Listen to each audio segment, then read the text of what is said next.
Bidengate and the old Potomac two-step. Remember that? Remember that Jack Ryan bit there, the end of Clear and Present Danger? When he confronts the president says, "You're not going to tell on me because you got a card in the game here, and you're going to be able to cash that in, a chip. You're going to be able to cash it in." The Potomac two-step. And Jack Ryan, being the good guy that he is, "I don't dance, Mr. President." Anyway, yeah, there are calls right now for a Watergate-style investigation into the auto pen and Joe Biden and who was running the country, and talk of this Politburo behind the scenes. Not going to happen. Not going to happen. And if it does happen, it's going to be some sort of kangaroo court type of a situation where, yeah, politicians will be able to create content for their YouTube pages, and then we'll all move on, like most investigations in Washington, D.C. Why is this important? Why am I talking about this? I'll make it very clear. How do you tell a politician is lying? Well, their mouths are moving. Now, again, that's a broad stroke that I just painted all politicians with, but am I wrong? Am I off? I would say 98, 99% of them, that would be the case. There was a piece today in the Wall Street Journal talking about the cover-up, Joe Biden's mental decline. Oh, it was funny. Bill Clinton was just interviewed. Bill Clinton was, and you're watching this all over social media.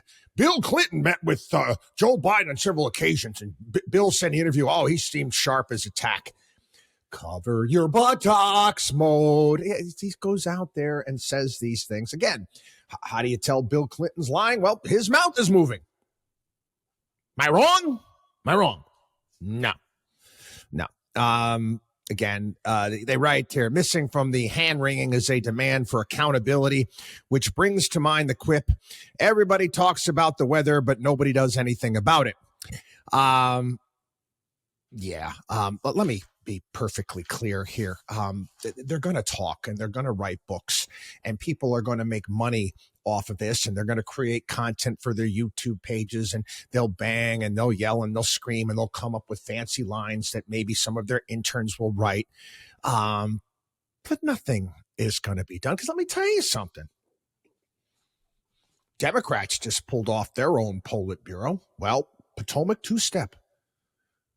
The Republicans, they can do it now too. They can pull it off now too. Anyway, Wall Street Journal. White House cadre with media condiments hope to drag their puppet over the electoral line to win 4 additional years of power, dangerously undermining the institutional integrity of the presidency. Memorial Day has come and gone, and Washington's elite is already enabling the machinery to which the Democratic left turns in the face of scandal. Elevating sideshows such as insupportable claims that Republicans are destroying Medicaid, or rants regarding President Trump's dispute with Harvard, all to make the latest deceit disappear like April's cherry blossoms. People don't care. People don't care. I'm going to tell everybody a story. And again, I'm honest here. I'm telling you where we are. And to younger people, it wasn't always like this. Many years ago, when I was a kid, I was studying in Italy. And this is studying the Italian politics, and this is, again, the early parts of the European Union, the Maastricht Treaty, all sorts of good stuff. And I had this great professor, loved the guy.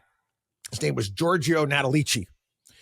And one of the things at the time, I said, again, I'm dating myself, there seemed to be almost every day in the newspapers, and there was some scandal here and there. I mean, that was the advent of La Lega Party. There was an actual political party that was gaining a lot of traction. It's actually still pretty powerful. Their original intent was to basically divide Italy up into different countries, like chop it up. But anyway, neither here nor there. One political scandal after another, this one after that one. And I'm like, holy cow. And I said, nothing like this in the United States. And Professor Natalice, I asked him about it. He kind of laughed and smirked. He said, yeah, Italians, we've grown used to it. He said, as long as, something like this, as long as there's good food on the table and everybody's got nice shoes, nobody cares. Sure, we can get people worked up. And they try on social media to get people worked up for a period of time. But for the most part, it goes one ear and out the other.